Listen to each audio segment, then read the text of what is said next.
kita mau jalan-jalan ke Palembang itu dulu saya ingat benar. Saya mecah kecelengan, kumpulkan duit, mau beli mobil-mobilan. Ceritanya. Jadi sampai ke Palembang, diajak abang Deru untuk ke Dika waktu itu. Oh, Dika masih. Mungkin abang lupa, abang Deru mungkin lupa itu. Ketika mau cari mobilan, mau apa, ya kan, mau beli mobilan udah pegang duit ini untuk beli mobilan.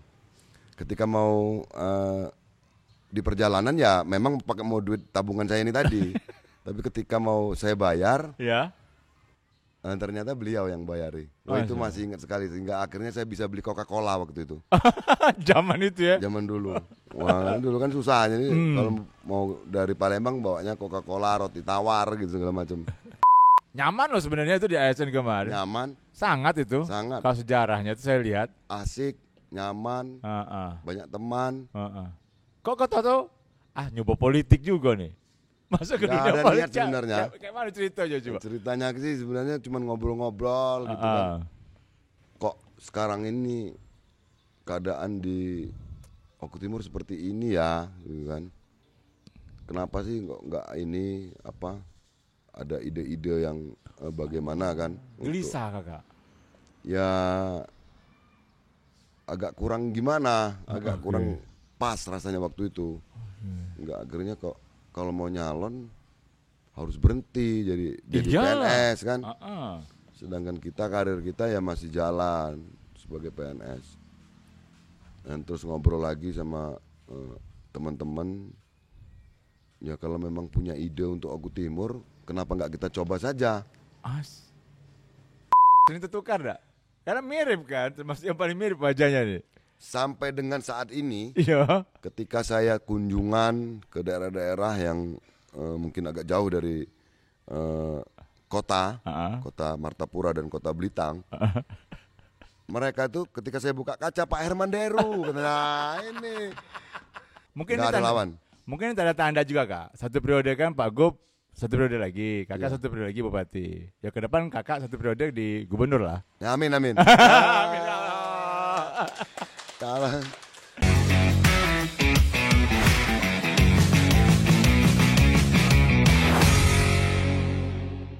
Assalamualaikum warahmatullahi wabarakatuh. Salam sejahtera untuk kita semua. Ketemu lagi di Ngopi Sumsel. Inilah anugerahnya punya podcast yang bicara tentang banyak hal. Dan kali ini mohon maaf bukan di studio. Kami datang ke Oku Timur, ke kediaman, ini kayak tokoh masyarakat, juga panutan, dan insya Allah kita doakan cita-cita beliau akan tercapai. Kita sapa langsung calon Bupati Oku Timur untuk 2024-2029, Bapak Haji Lanosin Hamzah Sarjana Teknik. Assalamualaikum Kak. Waalaikumsalam. Saya izin memanggilnya kakak ya, bukan so akrab sih, biar lebih enak ngobrolnya. Izin Kak ya? Boleh. Oke. Beliau kita tahu pemimpin di periode kemarin dan sekarang akan maju untuk melanjutkan lagi kepemimpinan. Izin Kak sedikit ngulas, masih ada apa sih yang masih harus dibangun di Oku Timur nih sehingga yuk aku harus maju lagi dan bangkit lagi Oku Timur.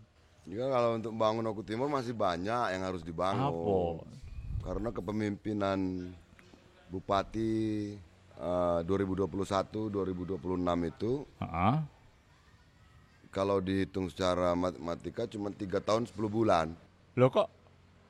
Ya ada aturan yang harus dipatuhi. Oke, benar-benar. Jadi tentu Oku Timur yang memiliki cita-cita maju dan lebih mulia itu ya secara otomatis kalau kita berbicara tentang rencana pembangunan jangka menengah daerah itu 5 tahun, ya secara otomatis terpotong. Nah, akhirnya capaian cita-cita itu yang harusnya per tahun kita ambil, ya harus diambil serentak.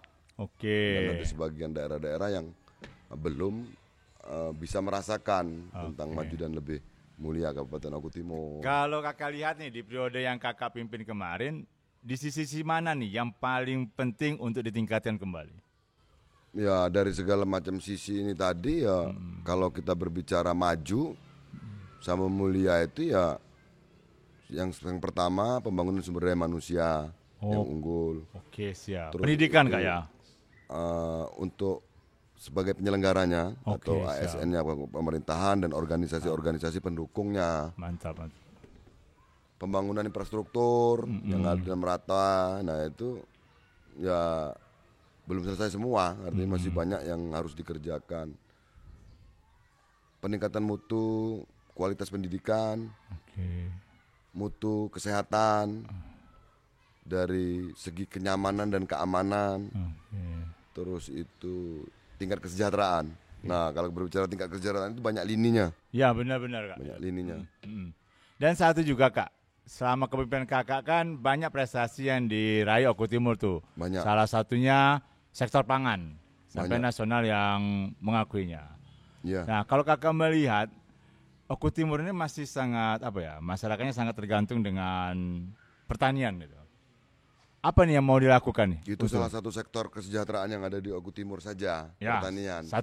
salah satu ya. Ya, Oke. tapi hampir sebagian besar masyarakat hidup dan tergantung di pertanian. Oke. Kalau berbicara tentang pertanian, khususnya padi, kalau di Oku Timur ini, cita-citanya pun belum tercapai. Loh, Belum. Jadi kalau cita-cita saya itu pengennya Oku Timur ini dapat mendapatkan produksi GKP, gabah kering panen, iya, 1 juta ton per tahun. Untuk targetnya? Targetnya. Posisi sekarang, kemarin sempat di 875, terus karena El Nino turun di 845 ribu ton. Kakak yakin itu bisa tercapai? Yakin. Keyakinan kakak dari sisi apanya? Ya, kalau Ayo. dari keyakinan, yang pertama itu perluasan wilayah persawahan. Oke. Yang kedua itu peningkatan daripada profitasnya atau produksi daripada per hektar sawah yang ada di masyarakat. Dan itu semua lahan pertanian sawah itu milik masyarakat secara pribadi, bukan dikelola oleh perusahaan. Asik. Ini sahabat Ngopi Sumsel, saya tidak hanya mengulas soal visi misi beliau. Kali ini saya juga ingin mengulas soal hal lain lah. Sosok Kak Lanosin kita tahu memiliki keluarga besar, 14 bersaudara. 14. 14 bersaudara. Dan kemarin Palembang Sumsel sempat viral. Ternyata Kak Lanosin malah tidak tahu, kami yang tahu Sumsel ini. Ketika video menyentuh Pak Herman Deru di bandara menggandeng Ayu pertama, Yunda pertama. Yunda Gamalia. Iya, dan hampir masyarakat Sumsel menganggap, wih, memang sih karena benar tidak kalau anggapan Kak Nosin anak pertama itu pengganti ayah dan ibu? Ya benar. Benar ya? Iya. Ya gimana lagi, mau ke siapa lagi kita mau bicara kalau nggak ke kakak dan Ayu yang tertua. Tapi sebenarnya sih saya ini sebenarnya dibesarkan oleh Pak Herman Deru. Benar. Jadi di tahun 95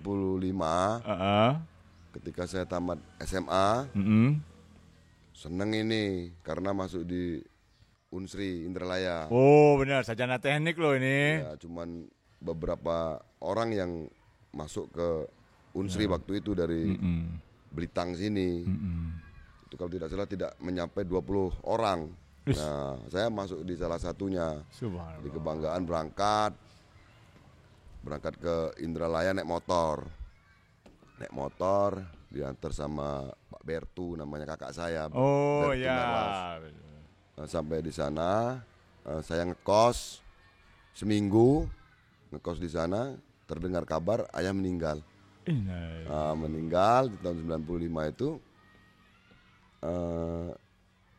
Tanggal 25 Agustus itu memang ada janji dengan saya mau ketemu di Indralaya. Mau cari tempat yang dekat dengan sekolahan, maksudnya dengan kampus. Dan ketemu, meninggal dunia, ya artinya setelah meninggal itu, setelah rapat di keluarga, hingga akhirnya saya tidak jadi ngekos. Jadi? Saya ditarik di Palembang. Nah di situ saya dibesarkan dan banyak dibimbing oleh Pak HD, Pak Hermanderu. Menyala abangku. Menyala abangku dan nomor 1. Nomor 1. Nomor 1-nya ini sama mungkin ya ini mungkin apa ya, ridho Allah juga Kak. Sudah takdir. Sudah takdir.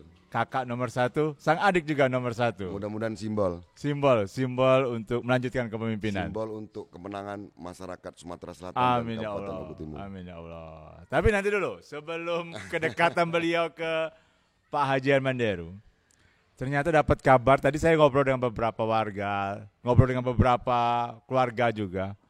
Kak, ayah tuh didikannya keras ya? Luar biasa. Luar biasa itu kayak mana sih?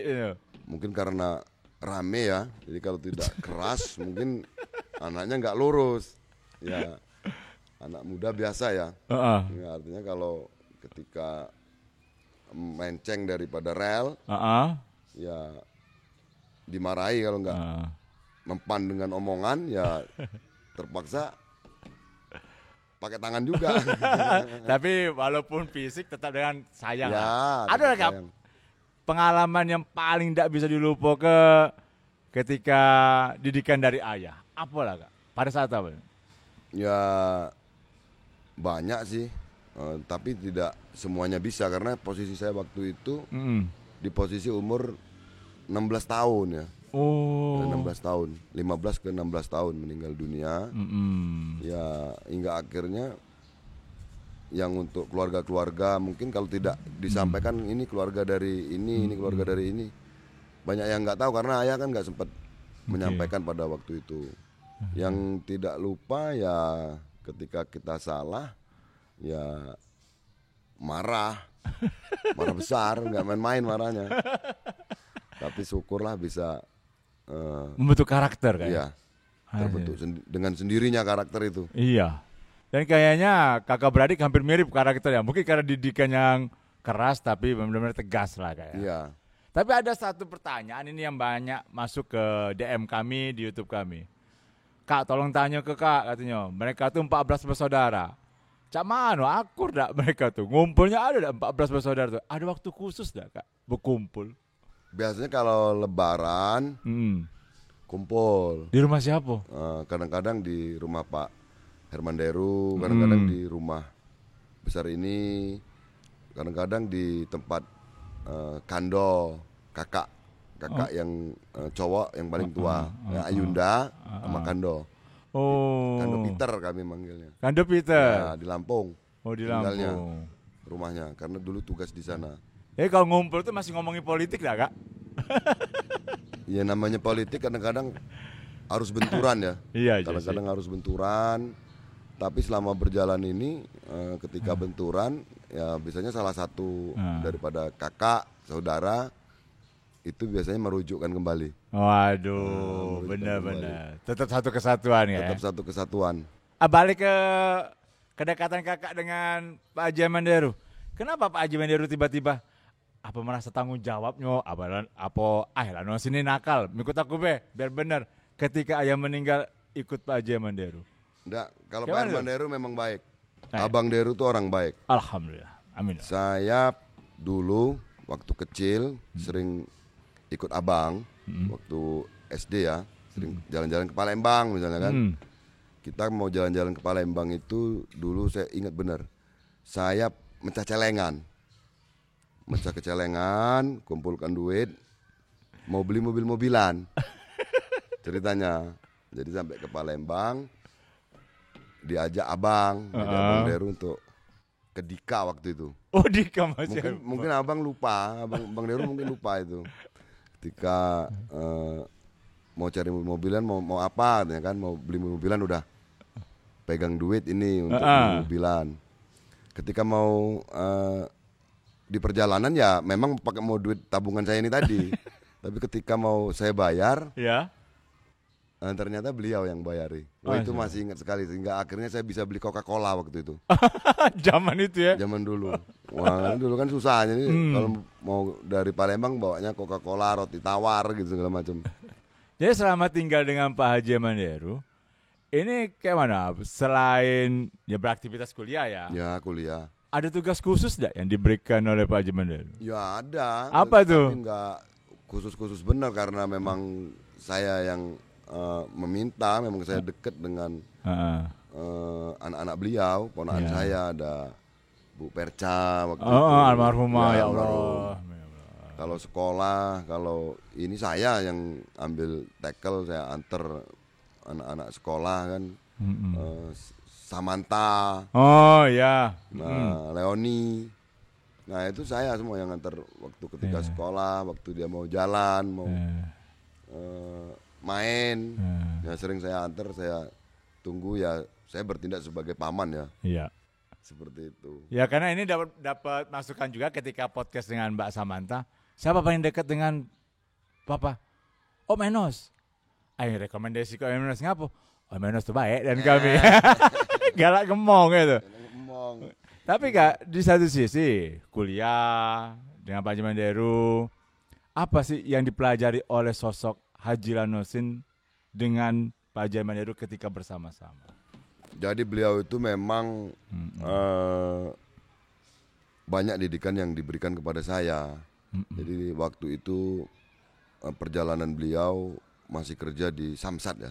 Oh ya. Waktu itu dari Samsat di zaman reformasi tahun 98 kalau nggak salah.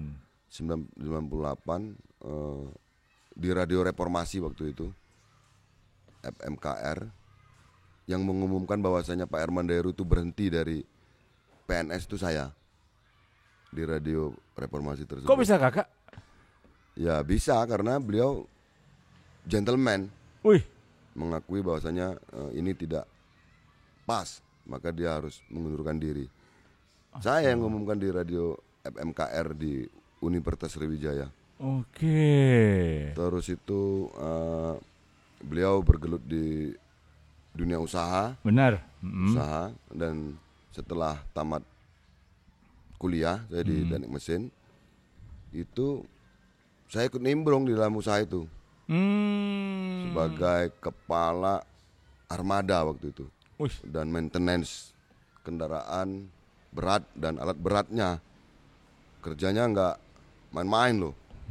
Irian, Pekanbaru, Jakarta, hingga akhirnya ketika beliau mau memutuskan untuk berpolitik, itu yang banyak disampaikan kepada saya ketika secara finansial kita sudah memadai, maka kita untuk berbuat kepada masyarakat maka akan lebih bisa luas lagi. Benar. Tidak terbentur dengan urusan finansial. Tapi satu Kak, banyak juga ini kan yang memandang ya. Kalau kakaknya sudah menjabat, sudah punya, kayak tadi kan punya perusahaan, adiknya pasti ada privilege lah yang mempermudah meraih jabatan itu. Pak Herman Deru semudah itu kamu berikan jabatan ke kakak atau tetap melalui tahapan-tahapan untuk seleksi lah, bimbingan? Awal mulanya saya disuruh coba, langsung terjun begitu tamat kuliah itu ya harus bertemu dengan orang-orang yang lebih di atas saya umurnya. Bagaimana memanage suatu perusahaan sehingga dengan keadaan yang ada ini bisa berjalan dan sukses. Nah, itu yang perlu yang sering ditekankan oleh beliau. Ya awal mulanya dicoba dengan bagaimana memanajemen bengkel maintenance daripada kendaraan dan drivernya serta mungkin unit alat beratnya. Itu diawali dari itu ketika sepertinya dianggap, nggak tahu saya, mungkin dianggapnya dia mampu, maka saya disuruh pegang maintenance dan operasional di perusahaan tersebut. Kakak kan deket nih dengan Pak Haji Manderu. Sering nggak beliau tuh minta saran dan nasihat ke kakak? Saya yang minta saran sama nasihat. Bisa bercerita lah. Dek, aku nak maju bupati nih. Ngobrol dulu gak dengan kakak? Kalau hal-hal kayak gitu, itu enggak ya? Enggak. Tapi ketika dia mungkin kita bisa lihat kan keadaan keadaan seperti ini, saya harus masuk. Saya harus masuk dan menyampaikan mungkin ide saya yang kadang harus didengarkan dan kadang tidak harus untuk dilakukan. Oke. Tetap saya sampaikan ketika ada sesuatu dan itu harus saya katakan untuk outputnya, apakah itu menjadi tindakan atau tidak, itu ada di Tergantung beliau. Tapi kakak terkejut gak ketika kan lagi, usaha kan lagi maju-majunya nih. Iya. Terus ngomong, saya mau maju jadi salah satu calon kepala daerah. Ada rasa terkejut gak, Kak? Agak kaget juga. Agak kaget loh, kok begini saya ngomong. Saya ingat benar dulu di tahun 2008. 2008. Pertama kali maju ya itu. Itu saya ingat benar, peralatan perusahaan itu posisi masih di Tembilahan. Wih. Di Pekanbaru. Masih beroperasi? Masih beroperasi di sana. Dan sebagian pekerjaan yang ada di Sumatera Selatan sini itu mengatakan bahwasanya beliau mau maju. Iya. Waduh. Terus bagaimana ini? Akhirnya beliau maju. Yang benar-benar maju. Apa itu namanya? 2008 itu berarti di ini ya, 2004. Di Oku. 2004 ya di Oku ya. Iya, 2004 di Oku. Nah, 2008 itu dia mau maju ke gubernur ya. Iya, sekitaran itu ya. Iya, benar. 2013 itu kan. Nah, itu disuruh tutup semua perusahaan. Dilipat saja. Maksudnya dilipat tuh? Ya dilipat, udah dibungkus saja, tutup perusahaannya. Enggak usah kita bergerak di. Mungkin Pak Hade sudah merasa cukup kali ya. Oke, untuk karena memang mengabdikan diri untuk lebih. Saya ingat dulu ya. Gimana coba? Tahun 2004. Bupati. Ya. Sebelumnya nyalon Palembang dulu. Oh iya. Saya pikir ya nggak serius lah. Waktu itu masih DPR, terus itu nyalon lagi di Batu Raja, Oku. Oku Induk masih. Ya, Oku Induk. Nah, terus itu ke Oku Timur. Nah, waktu di Oku Timur itulah mulai mengatakan itu saya akan maju perusahaan ini, sementara waktu diberikan tugas ke kakak saya dan saya. Beliau lepas dari perusahaan tersebut. Apa alasan beliau?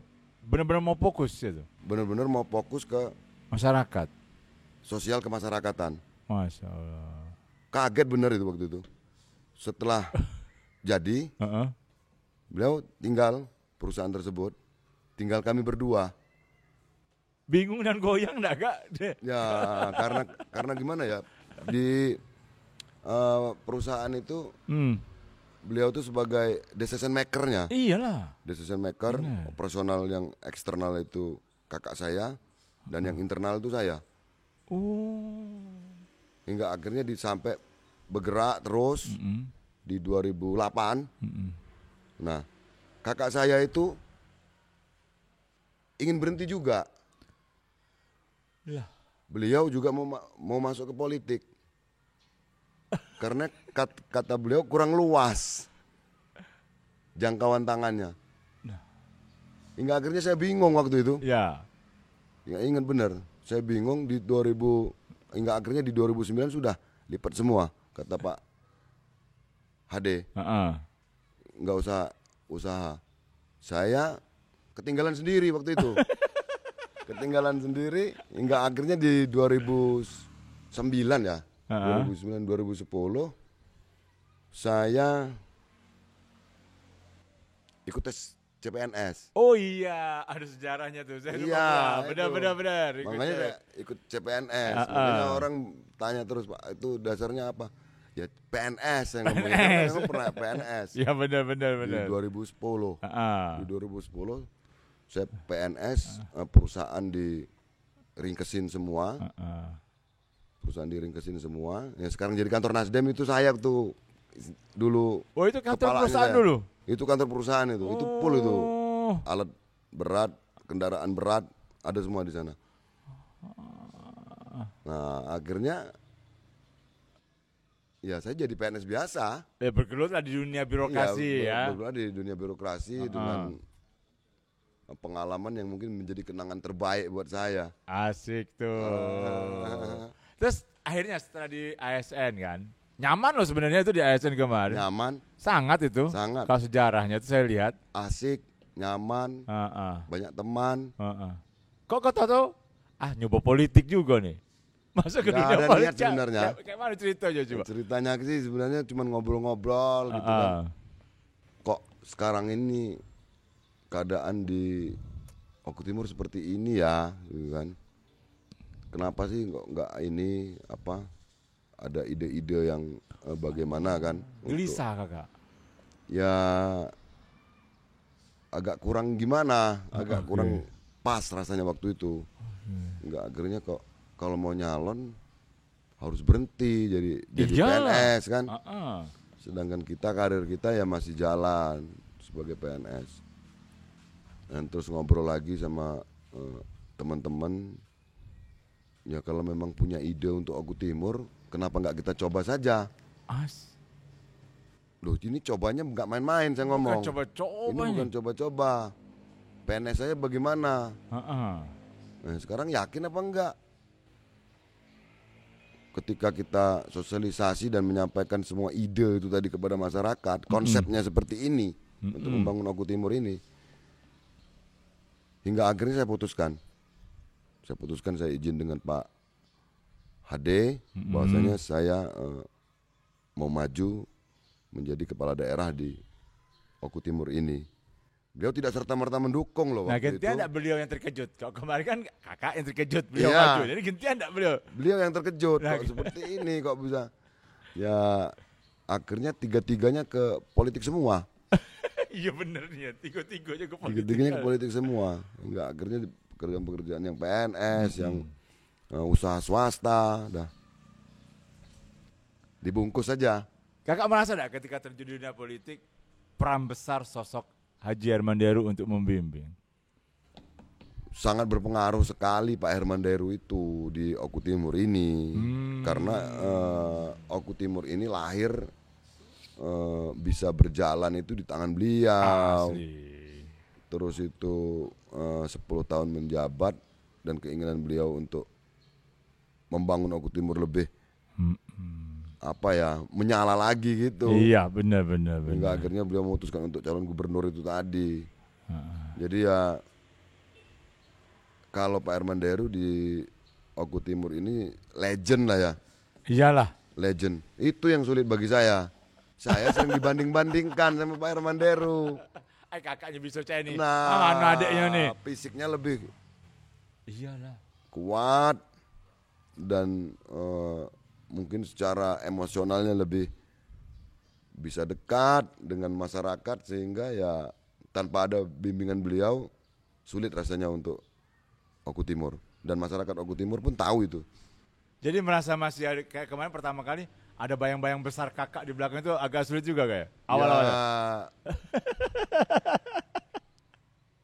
sulit karena dibanding-bandingkan. Nah, ini itu ya. masalahnya. Ini nggak kebanding, maksud saya ini bukan bandingan saya. Iya, sosok beliau memang berbeda dari berapa banyak sisi. Tapi masyarakat merasa, Menyala dari waktu ke waktu ini yang tapi kan masyarakat merasa kemiripan itu hal yang wajar kak. Dan ya kenyamanan masyarakatnya tapi saya sering bilang sama masyarakat, Gimana? ini yang datang fotokopinya aja, jadi wajar aja kalau agak blur. Katanya ini kalau Pak Herman Derunya nggak datang ya, saya sebagai fotokopinya ini, fotokopi, artinya nggak bisa sama, artinya hitam putih lagi kayaknya ini. Nah kalau di masa kampanye sekarang, Pak Herman Deru lagi di Pilgub ya, Ya, kakak di Bupati, karena kan berdampingan tuh ya. kampanye. Sering tertukar enggak? Karena mirip kan, termasuk yang paling mirip wajahnya nih. Sampai dengan saat ini, Iya. ketika saya kunjungan ke daerah-daerah yang mungkin agak jauh dari kota Martapura dan kota Blitar, mereka itu ketika saya buka kaca, Pak Herman Deru, nah ini, jadi nggak ada nama Lanosin nggak ada, Pak Herman Deru katanya. Perasaannya cak mano kak? Ya aku bukan. Nggak apa-apa, memang saya juga tahu masyarakat juga memang begitu dekatnya dengan Pak HD di sini, dan saya lihat nggak cuma di Oku Timur saja ya, ada di, saya sering ikut kunjungan beliau ke kabupaten-kabupaten lain loh. Juga. Kok sepertinya ya ada kemiripan sama dengan pola di Oku Timur. Jadi kedekatan beliau dengan masyarakat itu nggak bisa dipungkiri. Iya, cara menyapanya. Mungkin Nggak ini ada lawan. Mungkin ini tanda-tanda juga Kak. Satu periode kan Pak Gub, satu periode lagi. Kakak satu periode lagi bupati. Ya ke depan Kakak satu periode di gubernur lah. Ya, amin. Amin. Salah berbicara. Sahabat Ngopi Sumsel, di depan kami ini banyak tamu-tamu. Benar loh, saya merasakan kemiripannya luar biasa. Ketika nerima tamu, emang hobi dan lupa waktu kayak. Kalau nerima tamu itu kayak mana sih? Tidak kakak ada adik di sahabat ini? Sebenarnya nggak di sini, nggak di waktu saya menjabat di Puri Sebiduk Saluan. Ya sebenarnya open terus itu, nggak ada batas-batasan. Ya, tapi kadang-kadang saya minta waktu. Kadang-kadang kalau pas di kantor saya harus bereskan administrasi. Ya benar. Itu pun sering marah masyarakatnya. Pak lama bener nunggu, gimana nggak bisa jalan ya. Memang ya nggak masalah karena memang dekat. Saya juga kalau mereka nggak ada juga saya yang nyari. Kakak yang saya yang nyari ketika tamu itu tidak ada di tempat saya yang cari mereka. Iya, artinya kalau mereka bertamu, nah kalau nggak ada tamu malah yang saya bingung. Berarti mirip loh, karena kalau Pak Hadi kan punya slogan 25 ya. Iya. 2 di kantor, 5 di lapangan. Iya. Ini kayaknya turun juga ke kakak itu. Kalau sekarang saya 27. Sudah 9 hari di sini lah. Tidur jam 2, bangun jam 7. Oh, tidur jam 2. Tapi kita selalu berdoa, sahabat Ngopi Sumsel, pemimpin seperti ini yang mengayomi rakyat selalu sehat. Karena beliau perlu tenaga ekstra, masyarakat yang sangat banyak seperti ini. Tapi terkadang yang dikeluhkan mereka tuh apa sih Kak? Sampai berjam-jam Ya macem-macem. Yang paling banyak? Semua. Mau urusan secara kepemerintahan, urusan secara pelayanannya, urusan secara pribadi. Ada? Semua. Soal rumah tangga? Ya ada. Ya tetap ada semua. Artinya semua harus ditampung. Tapi ketika saya tidak bisa untuk melaksanakan, saya beri pengertian bahwasanya ini tidak bisa. Ini harus begini. Oh ya Allah. Tapi kan setiap walaupun kakak sosok public figure, pemimpin ya, kan punya family time, waktu untuk keluarga. Itu bahagianya kayak mana dengan anak 3 tuh? Ya itu. Kayak mana tuh? Susah itu pasti. Jadi komplain terus awal mulanya. Tapi ketika ibu ya saya pindahkan, artinya jangan menjadi PNS di sana, artinya harus masuk PNS di sini. Dia lihat secara langsung. Oh begini. Hingga akhirnya dia memaklumi. Awal mulanya cemburu. Cemburu dengan warga? Ya cemburu ketika saya dekat dengan masyarakat, ketika saya bergurau dengan masyarakat. Cemburu, marah. Lama-lama ketika dia sudah ketemu secara langsung, oh seperti ini, enggak, akhirnya dia merelakan. Ya mudah-mudahan ya seterusnya artinya amin ya Allah. Tidak berubah. Ya karena pasti Kak, sosok laki-laki yang hebat pasti ada wanita kuat yang berarti. Terima kasih untuk Yusela ya. Ya, terima kasih sudah mendampingi karena kami berharap inilah sosok pemimpin masa depan. Amin. Ya Allah. Kak, sedikit tadi dapat bocoran dari Pak Wariman. Ternyata beliau adalah teman sebangku kakak di SMA. Teman SMA saya. Nakal juga rupanya. Nakal, wajar lah ya. Wajar nakal ya. Wajar. Nakal yang wajar. Tapi di antara teman-teman yang mungkin yang agak nakal dikit lah ya, wajar sih. Iya sih. Tetap, artinya tujuan itu ada tujuan khusus, satu titik itu harus dicapai, itu terus tertanam di hati itu. Di hati. Izin. Di 3 tahun yang lalu, bulan September, Haji Armanderu berduka, ditinggal oleh salah satu anak almarhumah. Dan dengar kabar, termasuk salah satu anak Haji Armanderu yang paling dekat dengan saya. Apakah yang paling diingat dari sosok almarhumah? Saya nggak sanggup memberikan sambutan, karena beliau memang dekat dengan saya. Dari kecil dengan saya, main dengan saya, Bu Perca itu. Ya ketika Pak Armanderu sambutan, nggak sanggup saya untuk sambutan. nggak tahan saya Pak. Saya antarkan di makamnya, saya peluk, saya ini nggak sanggup saya. Dekat benar saya dengan Perca. Ya, tapi harus bagaimana? Artinya kita harus merelakan. Ya, alhamdulillah syukur. Ya ada sosok yang bisa Amin, ya Allah. mencoba untuk berjuang ke seperti ayundanya, Bu Ratu Teni Leripa. Mudah-mudahan sukses lah untuk Amin. Bu Ratu. Amin ya Allah. Dan almarhumah Perca juga semoga diterima di sisi yang layak. Iya luar biasa sekali. Amin ya Allah. Kak, ini udah rasa sudah 34 menit. Bahkan pengennya sih 1 jam dengan Kak Endo sih. Tapi rencananya nanti saya ingin podcast lagi dengan beliau ketika beliau setelah dilantik menjadi Bupati Oku Timur. Amin ya Allah. Dan semoga juga lah, Kak, menurut Kakak, memperjuangkan Haji Herman Deru dalam Pilgub Sumsel ini penuh tantangan, penuh lebih sulit tidak? Atau bagaimana? Karena dia orang baik, maka hukumnya wajib untuk diperjuangkan. Amin ya Allah. Nah, Boleh dong sedikit target Oku Timur untuk suara Pak Haji Herman Deru? kalau berbicara target, Pak Herman Deru itu tidak ditarget pun dulu pernah 94,5%. Benar ya. Tanpa kita ngomong target ya dulu ya. Ya, Allah. mudah-mudahan masyarakat Ya Allah. tetap istiqomah dan mengetahui tentang apa yang telah diperbuat oleh Pak Herman Deru. Dan sahabat Ngopi Sumsel, untuk memenangkan Pak Haji Herman Deru tidak cukup hanya di Oku Timur. Di daerah lain, 17 kabupaten kota, ayo bersikap seperti Oku Timur. Karena Pak Haji Herman Deru berjuang bukan hanya untuk Oku Timur. Pak Haji Herman Deru berjuang untuk Sumatera Selatan. Untuk Sumatera Selatan. Oke. Maju untuk semua. Wajar dia untuk Siap. ditampilkan di Sumatera Selatan.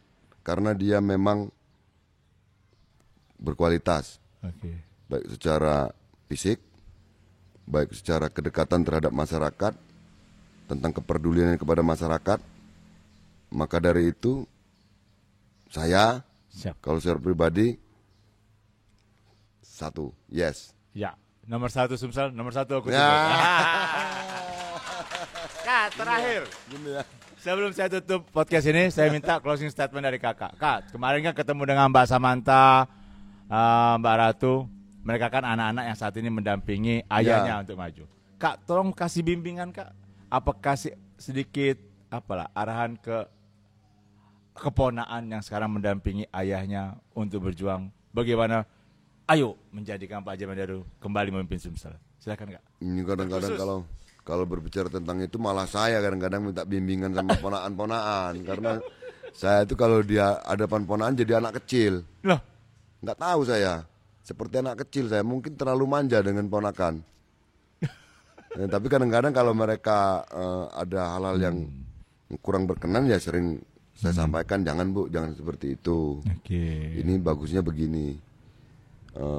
Ya kalau memang bisa dilakukan ya lakukan. Ketika tidak bisa dilakukan ya sampaikan saja. Jangan diayun. Jangan diayun sehingga tidak ada harapan-harapan yang harus yang kita berikan itu tidak tercipta. Jadi ketika kita memberikan sesuatu harapan itu ya harus dilaksanakan seperti itu. Dan ya nggak bisa kalau kita mau memberikan arahan ke ibu ya. Saya tuh manggilnya ibu loh. Serius. Ibu Sasa saya manggilnya. Ibu Ipa manggilnya. Jadi kata ayah dulu, kalau ponaan itu adalah sebagai ibu bagi kamu. Jadi kamu panggil ponaan itu ibu. Jadi panggil Bu Samantha Tipani itu memang ibu saya manggilnya. Ini memang benar. Buat tanya sama Bu Samantha, siapa? Tapi beliau manggil kakak Om. Saya panggil beliau ibu. Kayak mau ketemu di jalan ya. Ibu. Om, Bu. Iya.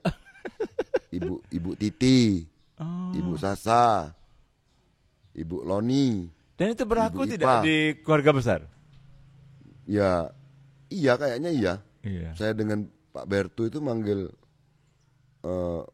Bu Samantha itu ibu memang. Kadang-kadang kalau dia harus kita nasihati kita panggil Nduk. Nah, sama kayak ayahnya memanggil Nduk ya. Ya, kita panggil Nduk. Tapi kalau ketika kita biasa tetap ibu.